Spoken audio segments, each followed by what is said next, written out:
Good morning, everybody. Good morning and greetings from Memphis. It is Chris. It has been a while since I've been with you. Um, I have been working. I think I said at the beginning that I do work. I do have a life other than this. And so it's been a while since I've been on, and lots have happened. Listen, I'm going to dive right in today. There's been some things in the news that have been taking place that I want to respond to. I think, namely, with regard to the elections. And what I want to do today is respond to some things. It's all in the news with regard to first President Obama and then Mrs. Obama looking to exhort men and specifically black men to vote their way. And in light of everything that's going on, I thought I would lend my humble voice to the conversation from a man's perspective.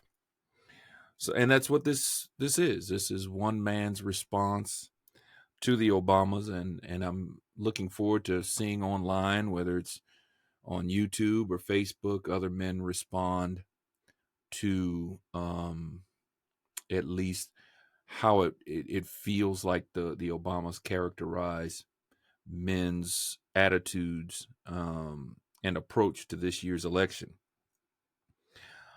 I'm going to be looking down from time to time. I've got some notes here in my lap, so I want to ask that you would show me some grace. I'm a man who takes notes, and I want to keep my thoughts on track as I share this, so that I can get through this as succinctly as I can. I'll just be with you for a few moments. I'm a father and a grandfather. Um, God has been good to me. He's been very gracious to me. I've got four adult girls and two adult boys, or men and women, and I've got five grandchildren. Number six is on the way, so I consider myself very blessed from that perspective. Um, I'm at an age now where I recognize, just like many of you, that you haven't always been perfect. So much of what I'm going to share with you right now really is just at this point in my life, having learned a few things and a few calls that I wish I could get back. But both your successes and your failures shape who you are, inform who you are, and so they all have their purpose. Like many men that I've seen in social media, on YouTube and what have you, this response is really to take issue with some of the statements made by President Obama, former First Lady Obama, and I mean no disrespect on that. I am a person who honors individuals' office, even if I disagree with certain policies, worldview, perspective. So I don't say this to try to be controversial or clickbaity. But I do take some issues as a husband, as a father, as a grandfather, um, particularly to girls. I saw some snippets of Mrs. Obama and talking about how, as men, we have a role or a duty to our girls. So I'd like to respond to that from my perspective as a man. First of all, as a man, and again, this is just my perspective, it is my duty to protect. And as a father and a grandfather, I'm going to try to see things as far out ahead as I can in order to protect, yes, even my daughters. And sometimes that means they're not necessarily going to agree right then, but uh, I have to adhere to that duty as a man to protect. Men protect.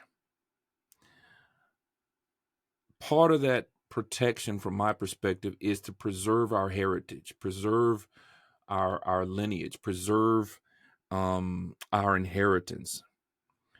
I want to give my daughters and my granddaughters the privilege of hearing, just like their grandma hears, that she is blessed. Proverbs 31 28 and 29 talks about how a woman's children call her blessed, and her husband does the same thing.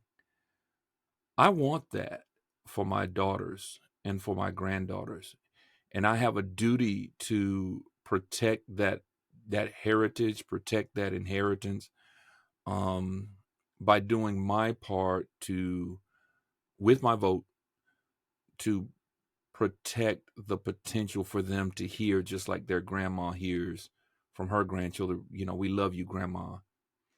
And so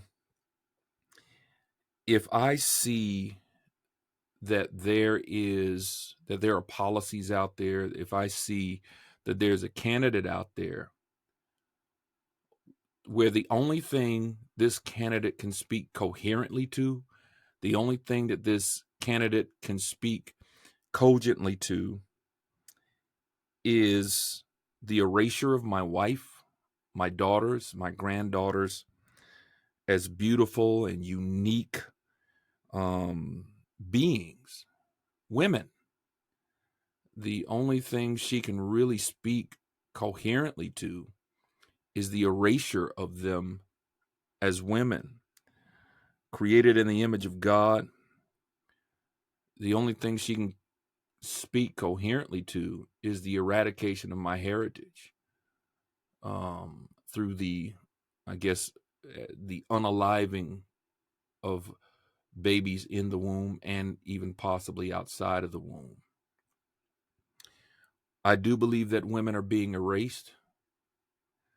I do believe that my daughters and my granddaughters and my sons and grandsons as well stand the potential of being bodily mutilated, and for all this to happen without their parents' consent or their parents' authority to weigh in on it. Again, all of this is to protect my daughters, protect my granddaughters.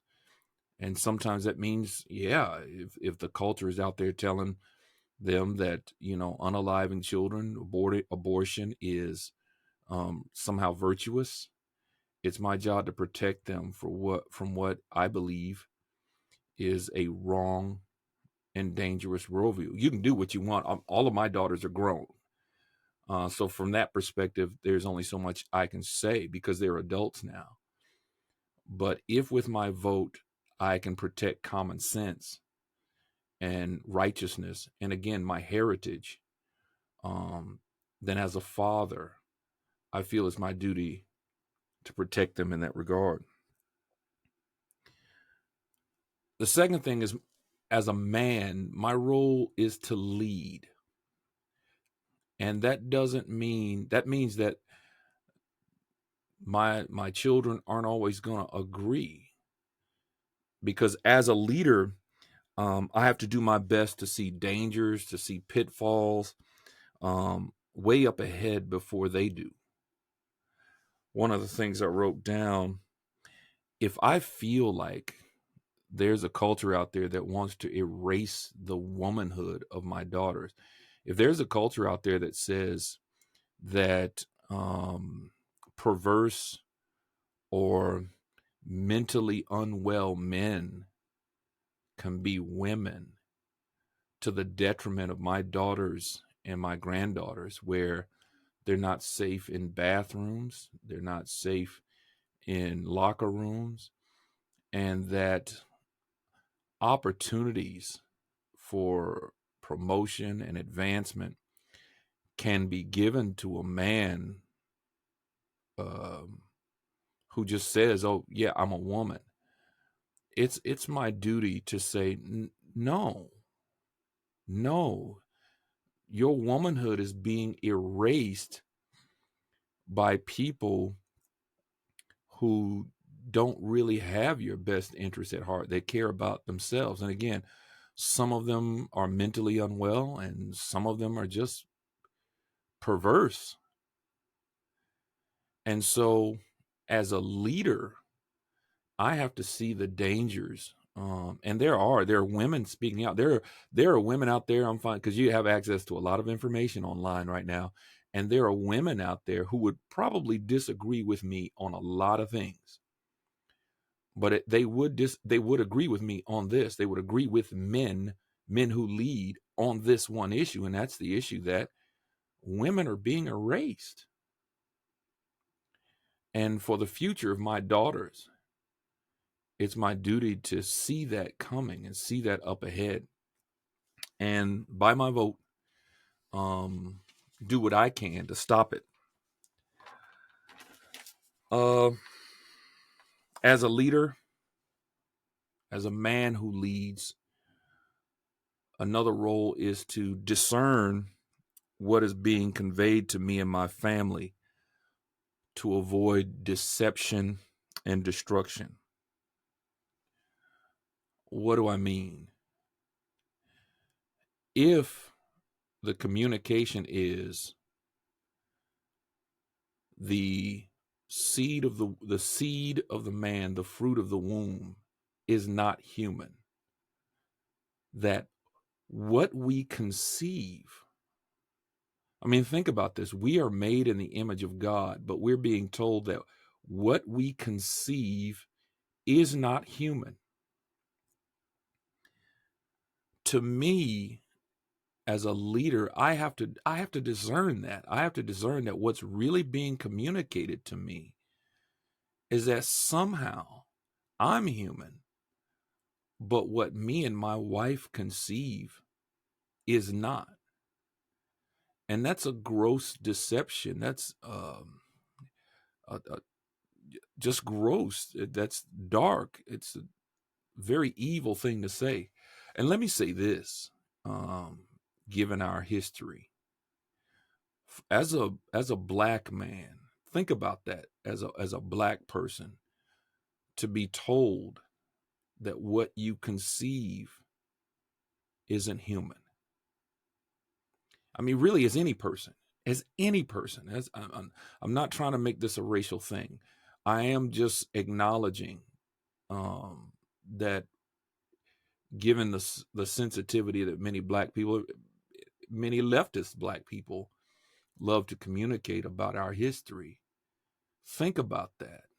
Think about what you're saying when a man and a woman, any man and any woman, but in this particular example specifically, the black man and the black woman, what you conceive is not human.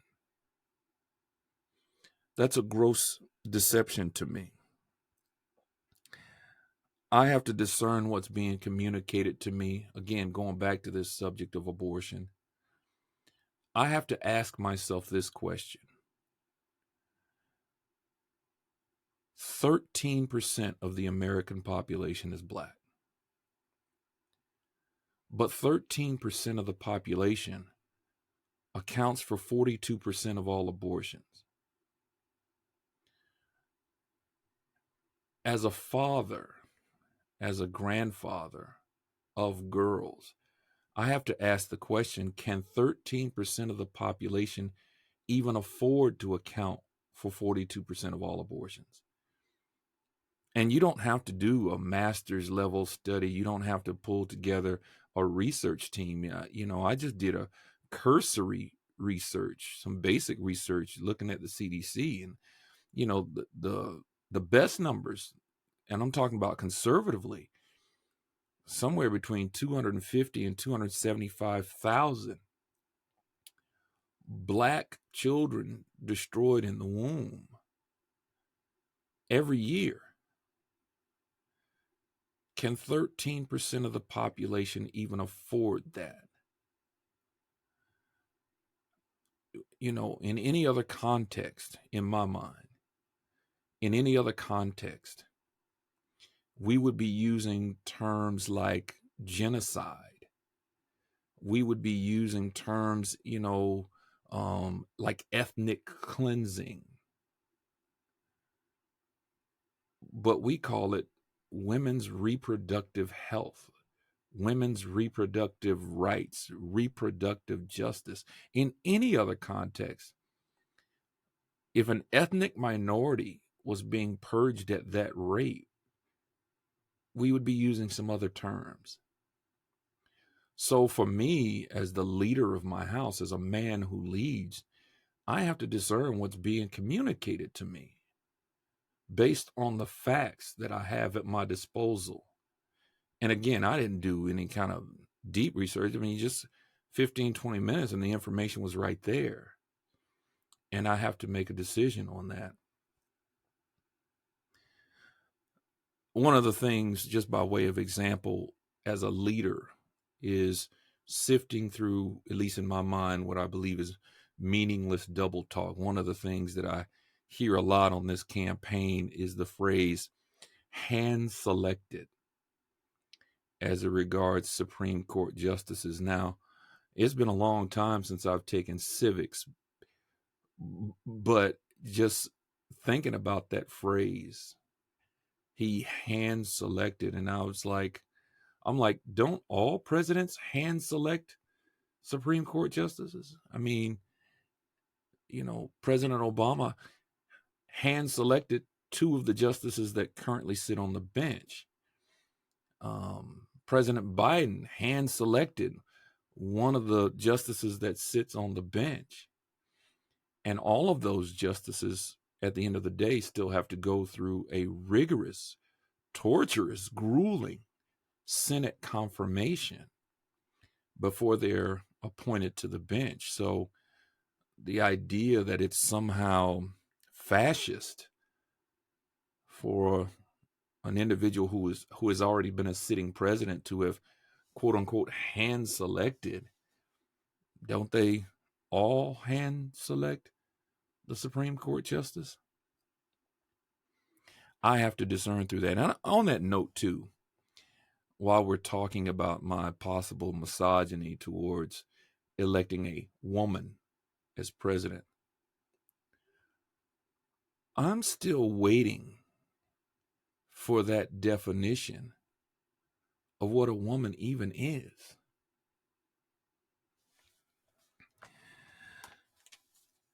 To lead, I have to have the courage to determine who really is the most qualified candidate based on their credentials and the results that their record shows.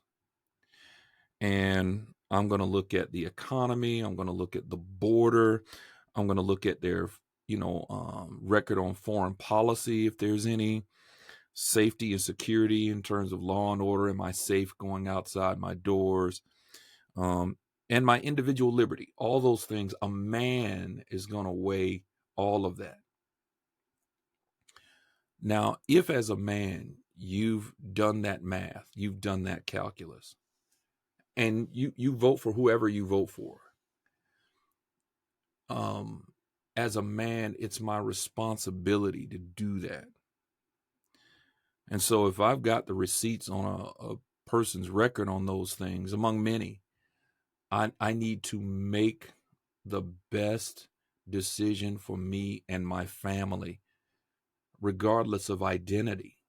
I don't base my vote on their identity, what they look like in the mirror. Those are the things that matter to me and should matter to me as a man. In order to lead as a man, I have to do the right math. I have to do the right assessment. And none of those things have anything to do with their identity in terms of their skin color and or their gender.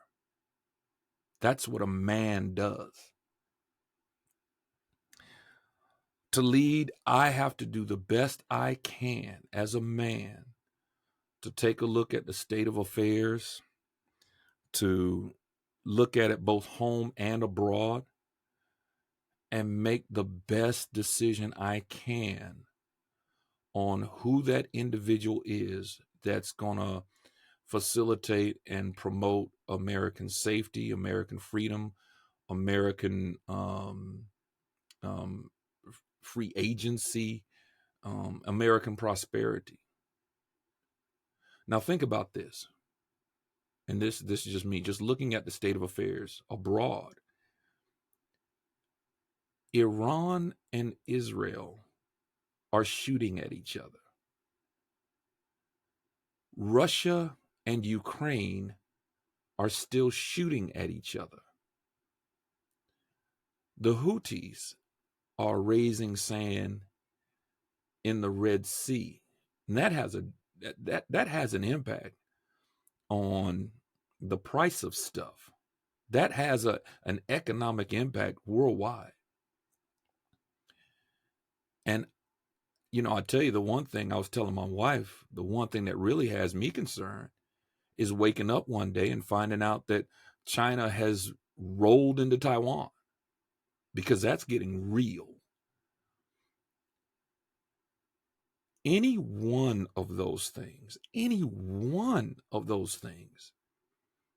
can lead us directly to World War III. And I'm not talking about a Gulf War, conventional international coalition. I'm talking about potential nuclear exchange. Any one of those things. And we have all four of those things happening at the same time. So as a man who leads my house, it's my job to look at that and say, who's the best person based on all the information I have in terms of how they've conducted themselves, the credentials and qualifications that I just mentioned? Who's the best person for America to fix that? As a leader, and as a leader and as a husband, as a man, as a father, I can't judge that based on gender or color of skin.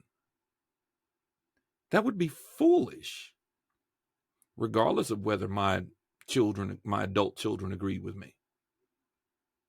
As a man, that is how I make my decision. And for every man under the sound of my voice, think about that. Iran and Israel are shooting at each other. Russia and Ukraine are still shooting at each other. The Houthis are acting up in the Red Sea. And China and Taiwan is getting real. Who do you think seriously is best equipped to deal with all of those things happening at the same time? Last point I'll make, and I'll get out of here. A man, to feel like a man, must base his actions on his principles. A man has to vote his principles. A man, I think every man under the sound of my voice, you know what I'm talking about. You must vote your principles. And as a Christian man, which I am, I must vote Bible. I cannot vote or abstain, because I'm hearing that's a thing. I can't vote in a way that facilitates sin or personal lawlessness. As a Christian man, I can't do that.